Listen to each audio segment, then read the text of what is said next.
India के debt market से खबर है कि जो एफपीआईज हैं, फॉरेन पोर्टफोलियो इन्वेस्टर्स हैं, इन्होंने दिसंबर महीने में रिकॉर्ड 1.6 बिलियन डॉलर का जो सेल ऑफ है वो किया है। मतलब इंडियन बॉन्ड्स को इन्होंने सेल किया है और ये आसपास की अगर हिस्ट्री में देखा जाए तो सबसे बड़ा कह सकते हैं मंथली विड्रॉल है इंडिया के डेट मार्केट से। तो ये जो पूरी न्यूज है इसको हम डिस्कस करेंगे कि इसका मतलब आखिर क्या होता है, क्यों ऐसा हुआ और इसका क्या असर पड़ेगा इंडिया के रुपीस पे और इकोनॉमी पे। तो ये जो सारी चीजें हुई हैं इसमें फुली एक्सेसिबल रूट जो 2020 में आरबीआई ने चालू किया था उसके थ्रू जो बॉन्ड जो है खरीदे गए थे उनमें ये सारी चीजें हुई हैं। तो अगर हम बात करें यहाँ पे कि जो यहाँ पे सेल ऑफ हुआ है डॉलर 1.6 बिलियन का, मतलब इतना नेट सोल्ड हुआ है, हाईएस्ट मंथली आउटफ्लो है अगर रिसेंट हिस्ट्री में देखा जाए कि एक महीने में इतना ज्यादा सेल ऑफ जो है नहीं देखने को मिला है। मतलब इसका समझिए कि जिन एफपीआईज ने इंडिया की जो डेट मार्केट है उसमें गवर्नमेंट सिक्योरिटीज खरीद रखी थी, दिसंबर महीने में उन्होंने उसको बेच दिया, प्रॉफिट बुक करके वो पैसा भारत से बाहर लेकर के चले गए। और यहाँ पर जो टारगेटेड सेगमेंट था एफआईआर बॉन्ड का, मतलब फुली एक्सेसिबल रूट के द्वारा, इसके थ्रू होता क्या है कि जो गवर्नमेंट सिक्योरिटीज होती है उसमें कोई इन्वेस्टमेंट लिमिट होती नहीं, आरबीआई ने इसको चालू किया था नॉन रेजिडेंट्स के लिए। तो वहां पर ये सारी चीजें देखने को मिली हैं और इसका असर आपको, आप अगर दिसंबर में देखा होगा कि एक बार जो रुपए की वैल्यू है 91 रुपए के आसपास तक पहुंच गई थी, 90.95 रुपीज के आसपास पहुंच गई थी। इसका यही मेन रीजन है कि रुपए को सेल किया जा रहा था, डॉलर खरीदा जा रहा था और इसी वजह से जो इंडियन करेंसी है वर्स्ट परफॉर्मिंग एशियन करेंसी बनती है, लगभग 5% का ड्रॉप देखने को मिला था। अगर हम बात करें प्रीवियस ट्रेंड की तो 2025 से पहले यही जो बॉन्ड थे उनके नेट बायर्स की संख्या काफी ज्यादा थी, जिसकी वजह से ये जो ग्लोबल बॉन्ड इंडिसेस हैं जैसे जेपी मॉर्गन का है उसमें जो है इसको इंक्लूड किया गया था। लेकिन दिसंबर 2025 में इसका ठीक उल्टा देखने को मिला कि यहाँ पर जो बॉन्ड थे उनको बेचा ज्यादा गया यहाँ पे और उसकी वजह से जो सडन शिफ्ट देखने को मिला सेल ऑफ का वो यहाँ पे सामने आता है।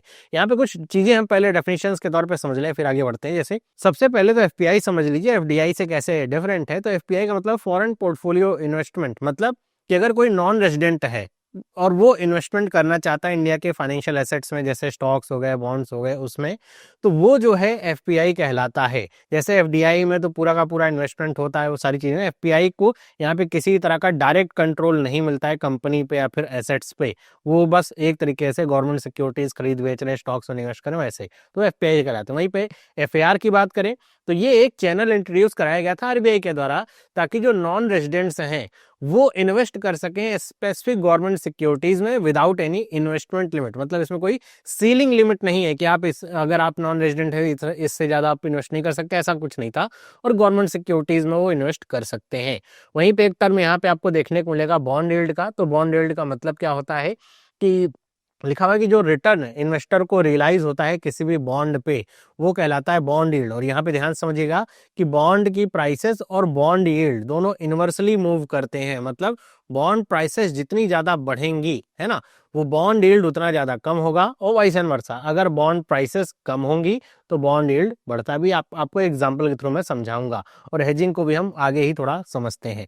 तो आगे हम बात करें यहाँ पे कि ये जो फॉरेन इन्वेस्टर्स हैं ये इंडिया की जो बॉन्ड मार्केट है या डेट मार्केट है ये इससे एग्जिट क्यों लिए दिसंबर 2025 में, इसको समझने का प्रयास करें।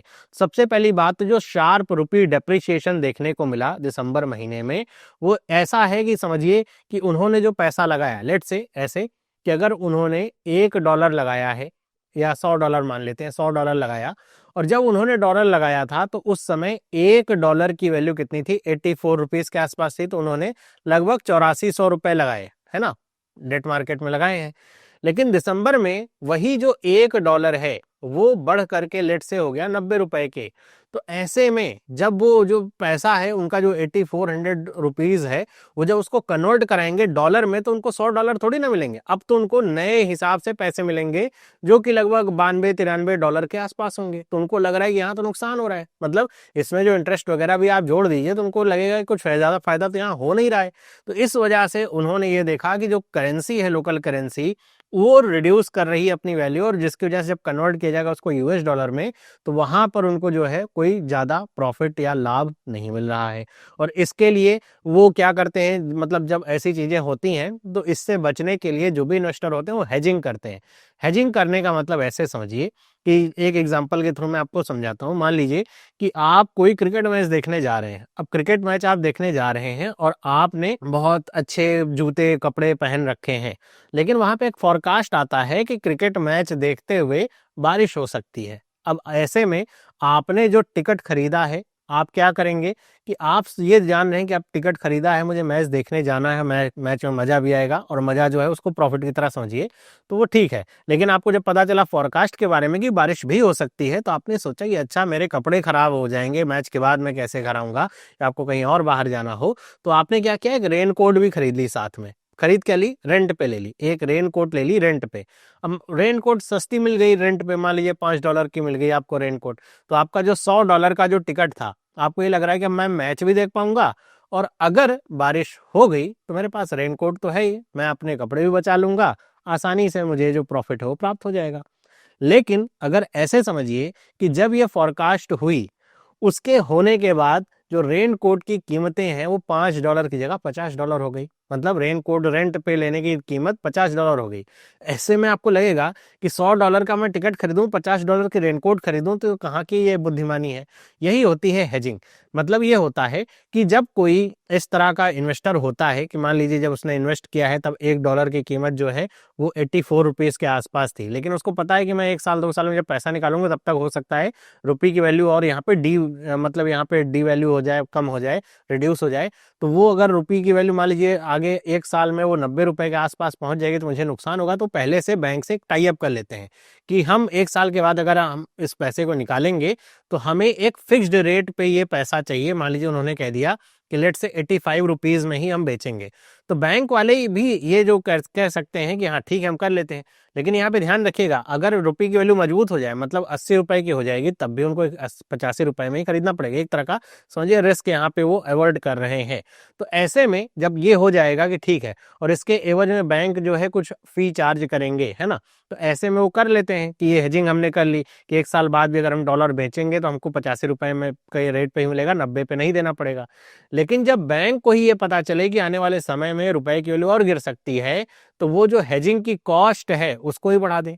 तो ऐसे में उन्हें क्या लगेगा, लेट से कि उनको गवर्नमेंट बॉन्ड से प्रॉफिट हो रहा है 7% का, और पहले हेजिंग कॉस्ट कितनी थी, 2% थी, तो टोटल प्रॉफिट उन्हें कितना मिल रहा था, 5%। अब अगर दूसरे सिनेरियो में अगर हेजिंग कॉस्ट बढ़ के 5% हो जाए तब उनका नेट प्रॉफिट कितना होगा, 2% होगा। तो ऐसे में वो क्यों चाहेंगे कि भाई वो हेजिंग करें ही, तो ऐसे में वो चाहेंगे कि भाई जो पैसा मिल रहा है उसको लो और बाहर निकलो मार्केट से। तो ये आपका हेजिंग का कॉन्सेप्ट ऐसे काम करता है। तो ये हेजिंग का कॉस्ट अगर बढ़ा देंगे तो फिर भाई इंश्योरेंस एक तरीके से समझिए बढ़ गया, तो फिर भाई वो सोचेंगे कि यहाँ प्रॉफिट मेरे को कितना हो ही रहा है, इससे अच्छा तो बाहर ही निकल जाओ मार्केट से।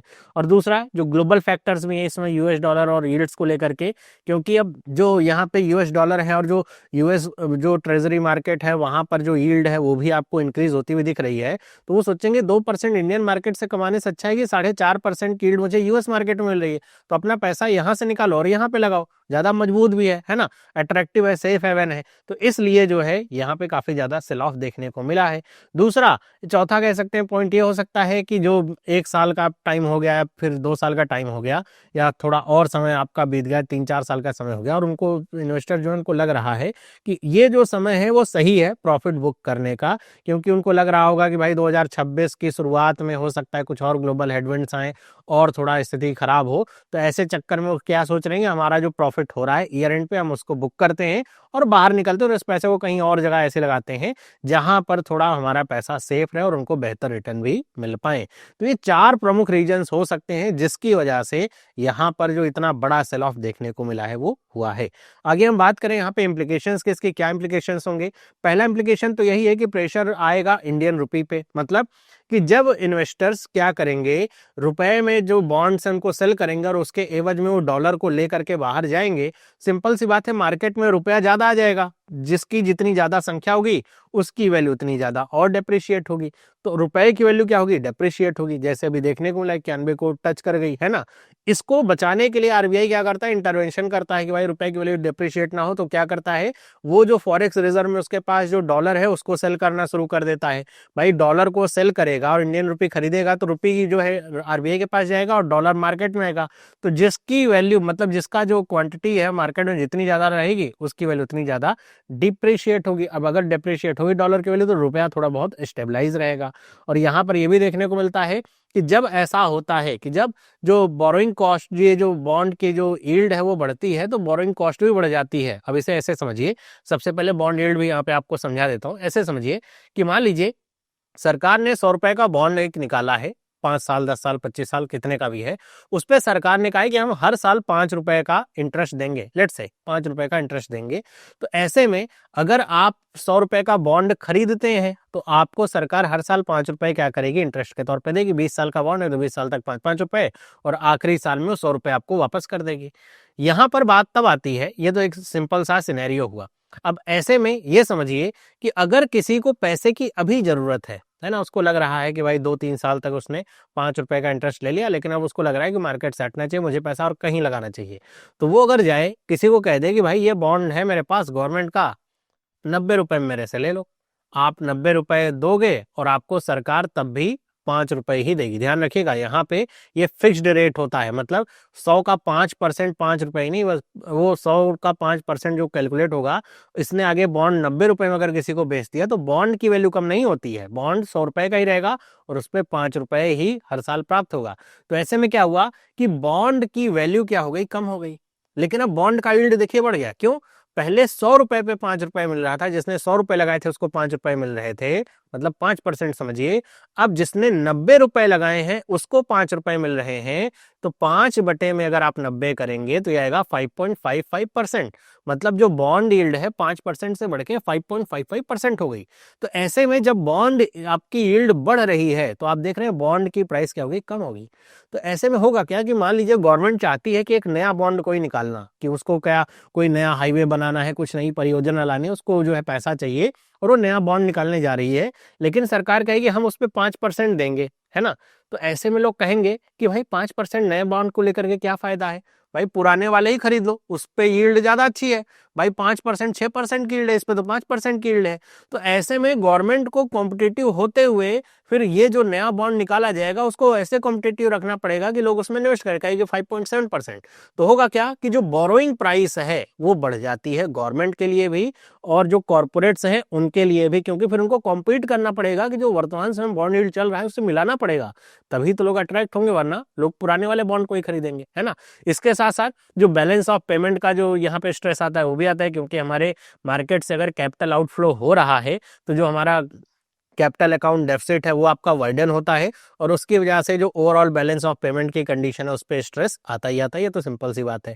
तो ये इसके इम्प्लीकेशंस होते हैं इस तरह के मेजर आउटफ्लो के। तो ये थी पूरी न्यूज। आई होप आपको ये न्यूज मैंने बहुत ही सिंपल शब्दों में काफी जो टेक्निकल चीजें थी वो भी समझाने का प्रयास किया, वो समझ में आई होंगी। अगर वीडियो आपको इन्फॉर्मेटिव लगे तो इसको लाइक जरूर करिएगा। इस तरह की और वीडियोस के लिए चैनल को सब्सक्राइब करिए और हमारे आप टेलीग्राम चैनल और इंस्टाग्राम पे भी आप हमें फॉलो कर सकते हैं इस तरह के इंपॉर्टेंट अपडेट्स के लिए। मिलते हैं अगली वीडियो में, सभी लोगों को बाय।